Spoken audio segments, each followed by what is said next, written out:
بسم اللہ الرحمن الرحیم۔ المبحث الثانی، یہ دوسری بحث ہے، تقسیم و خبر الاحاد بالنسبت الی قوتہ و ضعفہ۔ اس سے پہلے المبحث الاول میں خبر احاد کی پہلی تقسیم بیان کی ہے، جس میں طرق کی تعداد کے اعتبار سے اس کی قسمیں بیان کی ہیں، مشہور، عزیز، غریب۔ اب یہ دوسری بحث ہے، اس میں خبر واحد کی دوسری تقسیم بیان کر رہے ہیں، جو اس کے قوی اور ضعیف ہونے کے اعتبار سے ہے کہ حدیث کے اندر کتنی قوت ہے، کتنا ضعف ہے، اس اعتبار سے اس حدیث کی تقسیم بیان کر رہے ہیں۔ تو ینقسم خبر الاحاد من مشہور و عزیز و غریب بالنسبت الی قوتہ و ضعفہ الی قسمین۔ کہتے ہیں کہ خبر واحد جتنے بھی ہیں، پہلے تینوں قسمیں جو بیان ہوئی ہیں، مشہور، عزیز، غریب، ان سب کی یہ تقسیم ہو رہی ہے۔ تو وہ قوت اور ضعف کی طرف نسبت کرتے ہوئے قوت اور ضعف کے اعتبار سے یہ تقسیم ہے۔ اس اعتبار سے خبر واحد کی دو قسمیں بنتی ہیں، اور وہ ہیں مقبول اور مردود۔ مقبول میں یہ ہے کہ جس میں مخبر بھی کا صدق، اس کا سچا ہونا راجح ہو جائے، ظاہر ہو جائے، یعنی جو خبر دی جا رہی ہے تو یہ خبر بالکل سچی ہے، اور اس میں سچائی والے جو پہلو ہیں وہ آگے جو شرائط آئیں گی ان کے اعتبار سے ان کا راجح ہونا معلوم ہو رہا ہے، ظاہر ہو رہا ہے۔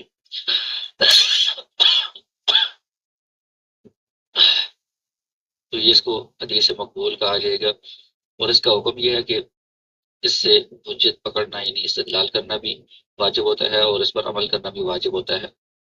دوسری حدیث مردود ہوتی ہے کہ جس میں صدق والے جو پہلو ہیں وہ راجح نہیں ہوتے، تو اس کے اندر ضعف والا جو پہلو ہوتا ہے وہ زیادہ ہوتا ہے، تو اس کو مردود کہا جاتا ہے۔ اس کا حکم یہ ہے کہ انہ لا یحتج به ولا یجب العمل به، کہ نہ تو اس سے کسی حکم میں، کسی مسئلے میں استدلال کیا جا سکتا ہے، اور نہ ہی اس پر عمل کرنا واجب ہے۔ تو یہ شروع میں دو قسمیں بنتی ہیں۔ پھر آگے کہتے ہیں کہ وَلِكُلِّ مِنَ الْمَقْبُولِ وَالْمَرْدُودِ أَقْسَامٌ وَتَفَاصِيلٌ، اس کی آگے پھر بہت ساری اقسام بنتی ہیں دونوں کی، اور اس میں بہت ساری تفصیل، ان کو دو مطالب میں الگ الگ بیان کریں گے۔ المطلب الاول الخبر المقبول، جو پہلا مطلب ہے، پہلی جو بحث ہے وہ خبر مقبول کے بارے میں ہے، جو اس کے اندر دو فصلیں ہیں۔ المطلب الاول اقسام المقبول، جو پہلی بحث ہے اس کے اندر وہ حدیث مقبول کی اقسام ہیں۔ دوسری میں پھر آگے مقبول کی تقسیم کریں گے، معمول بھی یا غیر مقبول بھی ہونے کے اعتبار سے۔ تو جو پہلا مقصد ہے، پہلی بحث ہے اقسام المقبول، خبر مقبول کی اقسام، اس کو شروع کر رہے ہیں۔ کہتے ہیں کہ خبر مقبول کی بالنسبت الى تفاوت مراتبہ الى قسمین رئیسیین، تو اس کے مرتب کے فرق کے لحاظ سے کہ اس کے اندر کون سے مرتبے والا قوت پائی جاتی ہے، اس اعتبار سے اس کی دو بڑی قسمیں بنتی ہیں، صحیح و حسن، ایک حدیث صحیح اور ایک حدیث حسن۔ یہ دونوں حدیث مقبول کی قسمیں ہیں، لیکن مرتبے میں فرق ہے، صحیح کا مرتبہ اعلیٰ ہے، حسن کا اس سے کم ہے۔ یہ بڑی دو قسمیں ہیں۔ اس کے پھر اندر کل منہما یقسم الی قسمین فرعیین، اس کے اندر پھر ہر ایک کی دو ذیلی قسمیں بنتی ہیں، ہما لذاتہ و لغیرہ، یعنی صحیح کے اندر بھی صحیح لذاتی اور صحیح لغیری دو قسمیں بنیں گی، اور حسن کے اندر بھی حسن لذاتی، حسن لغیری دو قسمیں بنیں گی۔ فتقول اقسام المقبول فی النہایہ، تو بالآخر مقبول کی اقسام اس طرح چار تک پہنچ جاتی ہیں، صحیح لذاتی، صحیح لغیری، حسن لذاتی، حسن لغیری۔ تو ان میں سے پھر ہر ایک کی آگے مستقل تفصیل بیان کریں گے۔ سب سے پہلے الصحیح، صحیح کی تعریف بیان کر رہے ہیں، اور اس سے مراد ان چار قسموں میں صحیح لذاتی ہی جو پہلی والی ہے وہ مراد ہے اس سے۔ الصحیح جو حدیث صحیح ہے، تعریف اس کی تعریف کیا ہے؟ لغتاً الصحیح ضد السقیم، یہ جو صحیح ہے یہ عربی زبان میں سقیم کے مقابلے میں استعمال ہوتا ہے۔ سقیم بیمار کو کہتے ہیں، صحیح کا مطلب ہے کہ یہ صحت مند ہے، تندرست ہے۔ تو حقیقت میں تو صحت مند ہونا، تندرست ہونا یہ اجسام کے لیے استعمال ہوتا ہے کہ کوئی جسم صحت مند ہے، تندرست ہے، صحیح سلامت ہے، لیکن مجازاً حدیث کے اندر بھی اس کو استعمال کیا گیا کہ جو حدیث ہے یہ اپنی شرائط کے لحاظ سے یہ تندرست ہے اور صحت مند ہے، مجازاً اس میں اس کا استعمال کیا گیا ہے۔ اور سائر المعانی اور دیگر بھی اس طرح کی چیزیں اجسام کے علاوہ ان کے اندر بھی صحیح ہونا، جیسے بے صحیح ہے یا اور اس طرح کی ان چیزوں میں بھی اس کا استعمال ہوتا ہے۔ بہرحال اصطلاحاً صحیح لذاتی ہی، جو مطلق جب صحیح کہا جائے گا تو اس سے صحیح لذاتی ہی مراد ہوگی۔ تو اس صحیح حدیث کی اصطلاحی تعریف کیا ہے؟ تو وہ تعریف یہ ہے، متصل سندہ بنقل العادل الضابط عن مثله إلى منتهاه من غیر شذوذ ولا علت، وہ حدیث جس کی سند متصل ہو اور اس کو نقل کرنے والے جو راوی ہیں وہ عادل ہوں، ضابط ہوں، اور وہ اپنے جیسے عادل اور ضابط سے ہی روایت کر رہا ہو جو راوی ہے، اور شروع سے لے کر آخر تک سارے راوی ایسے ہی ہوں، عادل ہوں، ضابط ہوں، اور اس سند کے اندر یا حدیث کے اندر شذوذ نہ پایا جائے، وہ حدیث شاذ نہ ہو، اور نہ ہی اس کے اندر کوئی علت خفیہ پائی جائے، تو ان سب کی تشریح آگے آ رہی ہے۔ تو تعریف کے اندر یہ 5 باتیں ہو گئی ہیں کہ جس کی سند متصل ہو اور جو نقل کرنے والے راوی ہیں وہ عدالت والے ہوں، ضبط والے ہوں، سارے راوی شروع سے آخر تک ساری سند میں، اور اس حدیث کے اندر شذوذ نہ ہو، حدیث شاذ نہ ہو، اور اسی طرح اس میں کوئی علت خفیہ نہ پائی جائے۔ شرف و تعریف حدیث کی جو اصطلاحی تعریف ہے اس کی شرح کر رہے ہیں، کہتے ہیں اشتمل تعریف السابق علی امور یجب توفر ہوا، یہ جو تعریف ہے یہ کچھ ایسے امور پر مشتمل ہے ان کا سب کا پایا جانا ضروری ہے، تب وہ حدیث صحیح کہلائے گی۔ تو وہ امور یہ ہیں، سب سے پہلا اتصال السند، سند متصل ہو۔ اس کا معنی کیا ہے؟ ان کل راو من رواته قد اخذه مباشرۃ عن من فوقه من قبل السند الى منتهاه، کہ جتنی بھی سند ہے شروع سے لے کر آخر تک، سند کے اندر ہر راوی نے اپنے سے اوپر والے سے براہ راست حدیث کو لیا ہو، ایسا نہ ہو کہ بیچ میں کوئی واسطہ ہو اور وہ واسطہ یہاں پر مذکور نہ ہو، تو وہ سند پھر متصل نہیں ہوتی، منقطع ہوتی ہے۔ ایسا بیچ میں نہ ہو، ہر ایک نے اپنے سے اوپر والے سے براہ راست حدیث لی ہے اور ان سب کا ذکر موجود ہے، تو یہ سند متصل ہے۔ تو پہلی شرط اس کے اندر یہ ہے۔ اور دوسرا تعریف کے اندر آیا تھا کہ بنقل العدلی، تو عدالت الروات، سارے راویوں کا عادل ہونا یہ بھی حدیث صحیح کے لیے ضروری ہے۔ نقل راو من رواتی اتصف بکونی، تو راوی میں سے ہر راوی وہ ان صفات کے ساتھ متصف ہو تو وہ عادل سمجھ جائے گا۔ عدالت کے اندر پہلی بات کیا ہے؟ مسلمان ہو، غیر مسلم کوئی بھی ہے وہ عادل راوی نہیں سمجھ جاتا، اس کی حدیث معتبر نہیں ہوتی۔ بالغاً، اسی طرح بالغ ہونا، عاقلاً، عقل مند ہونا، غیر فاسق، اور وہ فاسق نہ ہو، جو فاسق ہوگا اس کو عادل نہیں کہا جائے گا، وہ غیر مخروم المروءہ، اور خلاف مروت کام کرنے والا نہ ہو، مطلب یہ کہ ایسے کام جن کو معاشرے میں گھٹیا سمجھا جاتا ہے، تو ایسے کام جو انسانی مروت کے خلاف ہیں ایسے کام کرنے والا نہ ہو، وہ بندہ عادل سمجھ جائے گا۔ یہ ساری صفات جس میں ہو وہ عادل راوی ہے، تو اس حدیث کی سند میں سارے راوی عادل ہوں، یہ دوسرا پہلو ہے۔ تیسرا ہے ضبط الرواتی، این کل راوی من رواتی کا تام الضبطی، حدیث کی سند کے اندر جتنے بھی راوی ہیں ہر ایک راوی اس کا ضبط محفوظ ہو، حافظہ اس کا مضبوط ہو۔ تو ضبط صدر، اگر اس نے زبانی حدیث محفوظ کی ہے، آگے پہنچائی ہے، تو اس کا زبانی جو حافظہ ہے وہ مضبوط ہونا چاہیے، تام ہونا چاہیے۔ اور یا تو ضبط کتاب، یا اگر اس نے لکھ کر، استاد سے لکھ کر حدیثیں اپنے پاس محفوظ کی ہیں، پھر ان کو آگے اس نے لکھ کر دوسروں کو املا کروایا ہے، روایت کیا ہے، تو اس کے لکھنے کا جو ضبط ہے وہ بھی مضبوط ہونا چاہیے، مستند ہونا چاہیے۔ آگے ان کی تفصیلات آئیں گی۔ چوتھا پہلو ہے عدم الشذوذی، حدیث کے اندر شذوذ نہ ہو، اللہ یکون الحدیث الشاذ، حدیث شاذ نہ ہو۔ شاذ یہ ضعیف حدیث کی اقسام میں سے ہے، آگے اس کی تفصیل آئے گی۔ یہاں بھی اس کی مختصر تعریف کر دی ہے۔ وہ شذوذ، شذوذ میں کیا ہوتا ہے؟ وہ مخالفت الثقۃ لمن هو اوثق منه، یہ ایک ثقہ راوی ہوتا ہے جو اپنے سے زیادہ ثقہ راوی کی مخالف روایت کر رہا ہوتا ہے۔ یہ جو کم ثقہ والا راوی ہے اس کی جو حدیث ہوتی ہے یہ شاذ ہوتی ہے، تو اس کی جو حدیث شاذ ہے وہ صحیح حدیث نہیں کہلائے گی۔ تو حدیث کے اندر، صحیح حدیث کے اندر شاذ نہ ہونا یہ بھی ضروری ہے۔ اگر حدیث شاذ ہے یعنی اس کے اندر جو راوی ہے وہ ہے تو ثقہ ہے، لیکن اپنے سے زیادہ ثقہ راوی کے مخالف روایت کر رہا ہے، تو یہ حدیث پھر شاذ ہوگی، یہ صحیح نہیں کہلائے گی۔ پانچویں جو بات ہے وہ عدم العلہ، ای اللہ یکون الحدیث معلولا، حدیث کے اندر علت نہ پائی جائے، وہ حدیث معلول نہ ہو۔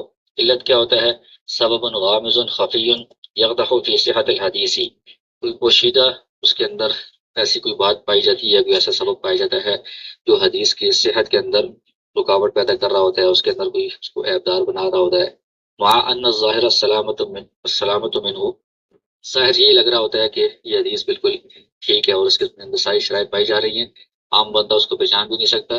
جو ماہر محدثین ہوتے ہیں وہ اس کے اندر چھپی ہوئی کوئی ایسی علت یا کوئی ایسا سبب پہچان لیتے ہیں جس سے حدیث کے اندر کوئی نقص پیدا ہو رہا ہوتا ہے، تو یہ علت بھی ایسی کوئی خفیہ اس حدیث میں نہ ہو، تب وہ حدیث صحیح کہلائے گی۔ شروطہ، آگے حدیث صحیح کی شرائط بیان کر رہے ہیں۔ تو یتبین من شرح تعریفی، تعریف کی جو شرح پیچھے بیان ہوئی ہے اس کے اندر 5 چیزیں بیان ہوئی ہیں، اسی سے یہ بات بالکل واضح ہو جاتی ہے ان شروط الصحیح التي يجب توفرها، یہ صحیح حدیث کے اندر وہ شرائط جن کا پایا جانا ضروری ہے، حتی يكون الحدیث صحیحا، تاکہ حدیث کو صحیح کہا جا سکے. تو وہ شرائط کتنی ہے؟ خمسۃ. تاریخ سے یہ سمجھ میں آ رہا ہے کہ وہ 5 شرائط ہیں، وہ اگر ساری کی ساری پائی جائیں گی تب وہ حدیث صحیح کہلائے گی. وہ کیا ہے؟ اتصال السندی، سند کا متصل ہونا، عدالت الرواتی، تمام راویوں کا عادل ہونا، ضبط الرواتی، تمام راویوں کا ضبط مضبوط ہونا، عدم العلتی، حدیث میں کوئی علت نہ ہو، عدم الشذوذی، حدیث کے اندر شذوذ نہ ہو. یہ 5 موجود ہوں گی تو وہ حدیث صحیح ہوگی. فإذا اختل شرط واحد من هذه الشروط الخمسة، 5 میں سے کوئی ایک شرط بھی اگر اس میں نہیں پائی جائے گی، اس میں خلل ہوگا، فلا يسمى الحديث حينئذ صحيحا، تو اس صورت میں پھر حدیث صحیح نہیں کہلائے گی، اس کے اندر کمزوری آ جائے گی. مثال ہو، حدیث صحیح یعنی صحیح لذات ہی کی بات چل رہی ہے تو اس کی مثال بیان کر رہے ہیں. ما اخرج البخاری فی صحیح، امام بخاری رحمہ اللہ نے صحیح بخاری کے اندر حدیث نقل کی ہے. قال حدثنا عبد الله بن يوسف قال اخبرنا مالك عن محمد بن جبير بن مطعم عن ابيه قال سمعت رسول الله صلی اللہ علیہ وسلم قرأ في المغرب بالطور. انہوں نے رسول اللہ صلی اللہ علیہ وسلم کو سنا کہ مغرب کی نماز میں انہوں نے سورۃ طور کی تلاوت فرمائی، قرات کی. فهذا الحدیث صحیح، اس حدیث کے بارے میں وہ بتا رہے ہیں کہ یہ صحیح حدیث ہے، یعنی صحیح لذاتی ہی ہے، اس کے اندر صحیح والی تمام صفات اور شرائط پائی جاتی ہیں. کیونکہ لین سندہ متصل، صحیح کے اندر پہلی شرط کیا تھی کہ اتصال و سند، اس کی جو سند ہے وہ ساری کی ساری متصل ہے. اذ ان کل راو من رواته سمعوا من شیخه، اس کے اندر جتنے راوی ہیں ہر ایک نے اپنے استاد سے براہ راست حدیث کو سنا ہے، درمیان میں کوئی واسطہ یا انقطاع نہیں ہے. جیسے امام مالک رحمہ اللہ نے ابن شہاب سے سنا ہے، انہوں نے محمد بن جبیر سے سنا ہے، اس طرح. اور بیچ میں ایک بات آ گئی ہے کہ عن کے ذریعے سے روایت ہے، تو یہ آگے اسی کتاب میں تفصیل آئے گی کہ بعض ایسے لوگ ہوتے ہیں کہ عن کے ذریعے سے جب روایت کرتے ہیں تو اس میں شبہ ہوتا ہے کہ ہو سکتا ہے کہ عن کا مطلب ہے کہ فلاں سے یہ حدیث مجھ تک پہنچی ہے، ہو سکتا ہے درمیان میں کوئی واسطہ ہو، واسطے سے پہنچی ہو، فلاں سے براہ راست نہ پہنچی ہو. تو وہ لوگ پھر اس درمیان میں واسطے کا ذکر نہیں کرتے، ان کو مدلس کہا جاتا ہے. جو مدلسین راوی ہوتے ہیں تو جو درمیان میں کسی کو چھپا دیتے ہیں، ان کا عن کے ذریعے سے روایت کرنا یہ مقبول نہیں ہوتا. یہاں پر اس شبے کو زائل کر رہے ہیں کہ اما عنعنۃ مالک و ابن شہاب و ابن جبیر، امام مالک رحمہ اللہ نے عن کے ذریعے سے روایت کیا ہے، ابن شہاب نے بھی عن کے ذریعے سے روایت کیا ہے، محمد بن جبیر نے بھی عن ابی کے ذریعے سے روایت کیا. تو یہ سارے عن والے جو ہیں اس کو عن کہتے ہیں. فمحمولۃ علی الاتصالی، یہ سارے عن والے جو ہیں نا اس کو آپ اتصال پر محمول کریں گے کہ انہوں نے براہ راست سنا ہے، درمیان میں کوئی واسطہ نہیں ہے، کوئی انقطاع نہیں ہے. لأنهم غیر مدلسین، کیونکہ یہ سارے جو حضرات ہیں ان میں سے کوئی بھی مدلس نہیں ہے، کوئی بھی ایسا نہیں ہے کہ جو اپنے سے اوپر کسی راوی کو چھپا دیتا ہو یا درمیان میں کوئی واسطہ ہو اس کو ذکر نہ کرتا ہو، ایسا کوئی بھی مدلس نہیں ہے ان میں سے. یہ سارے عن کے ذریعے سے جب روایت کرتے ہیں تو وہ براہ راست ان سے سنی ہوئی روایت ہی ہوتی ہے. تو یہ بات ہوگی اتصال سند والی. دوسرا ولی ان رواته عدول عدول ضابطون، اس کے جتنے بھی راوی ہیں وہ سارے کے سارے عادل ہیں. دوسری شرط بھی آ گئی ہے ضابطون، اور جتنے بھی راوی ہیں وہ سارے کے سارے ضابط ہیں. تیسری شرط بھی آ گئی ہے، اور ان کے بارے میں عادل اور ضابط ہونے کے بارے میں راویوں کے حالات یا ان کے بارے میں جو محدثین کا حکم ہے وہ ذکر کر دیا ہے. هذه اوصافهم عند علماء الجرح والتعدیل، علماء جرح و تعدیل جو راویوں کے اوپر کلام کرتے ہیں، ان کے اوپر حکم لگاتے ہیں، ان کے ہاں ان راویوں کے اوصاف یہ ہیں. امام بخاری کے استاد ہیں عبداللہ بن یوسف، ثقۃ متقن، یہ بھی بہت مضبوط ثقہ راوی ہونے کے اوصاف الفاظ ہیں. امام مالک بن انس، امام مالک رحمہ اللہ جو مشہور ہیں ائمہ اربعہ میں سے، امام حافظ، یہ تو بڑے امام بھی ہیں، اور حدیث کے اندر جو حافظ والا مقام اور درجہ ہے پیچھے گزرا ہے وہ ان کو حاصل ہے. ابن شہاب زہری فقیہ حافظ متفق علی جلالتی و اتقانہ، یہ بھی بہت بڑے فقیہ بھی ہیں اور حافظ بھی ہیں حدیث کے اندر، اور ان کی جلالت اور گفتگی کے اوپر سب کا اتفاق ہے. محمد بن جبیر، یہ جو صحابی کے بیٹے ہیں وہ ثقۃ، وہ بھی ثقہ ہیں، مضبوط راوی ہیں. اور اس سے اوپر جبیر بن مطعم جو خود صحابی ہیں، صحابی سارے کے سارے عادل ہیں، ان کے بارے میں کوئی جرح و تعدیل نہیں ہوتی. تو بہرحال یہ سارے کے سارے راوی عادل بھی ہیں، ضابط بھی ہیں. وَلِأَنَّهُ غَيْرُ شاذ، اور یہ جو حدیث ہے یہ شاذ بھی نہیں ہے. اذ لم يعارض ما هو اقوى منه، کیونکہ اس حدیث کے خلاف کوئی اور ایسی حدیث نہیں ہے جو زیادہ ثقہ راوی کی ہو اور اس کم ثقہ والے نے اس کی مخالفت کی ہو، ایسی کوئی اور اس کے مقابلے میں حدیث نہیں ہے. وَلِأَنَّهُ لَيْسَ فِيهِ عِلَّةٌ مِنَ الْعِلَلِ، اور آخری بات کیا ہے کہ اس حدیث کے اندر کوئی علت خفیہ بھی نہیں پائی جا رہی. جو اس حدیث میں پانچوں شرائط پائی جا رہی ہیں تو یہ حدیث صحیح کی مثال ہے، صحیح لذاتی ہی کی. حکمہ، حدیث صحیح کا حکم بیان کر رہے ہیں. وحکمہ وجوب العمل به باجماع اہل الحدیث. تو اہل حدیث سے مراد محدثین ہیں. جتنے بھی محدثین ہیں ان سب کا اس بات پر اجماع ہے، اس بات پر اتفاق ہے کہ جو حدیث صحیح ہے جس کے اندر یہ شرائط پائی جاتی ہیں اس پر عمل کرنا واجب ہوتا ہے، ضروری ہوتا ہے. ومن يعتد به من الاصوليين والفقهاء، محدثین کے علاوہ جو اصولیین ہیں، اصول فقہ والے یا فقہاء ہیں، ان میں سے بھی معتد بھی یعنی جن کا اعتبار کیا جاتا ہے بڑی تعداد میں جو جمہور ہیں، ان سب کا بھی اس بات پر اتفاق ہے کہ اس حدیث پر، صحیح حدیث پر عمل کرنا واجب ہوتا ہے. فهو حجت من حجج الشرع، شریعت کی جو دلائل ہوتے ہیں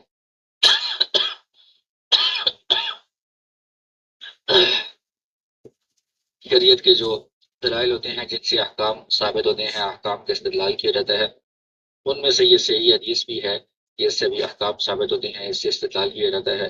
لا يسع المسلم ترک العمل به، کسی مسلمان کے لیے گنجائش نہیں ہے کہ وہ صحیح حدیث پر عمل کرنے کو ترک کرے. اس پر عمل کرنا بھی ضروری ہے اور اس سے استدلال بھی کیا جاتا ہے.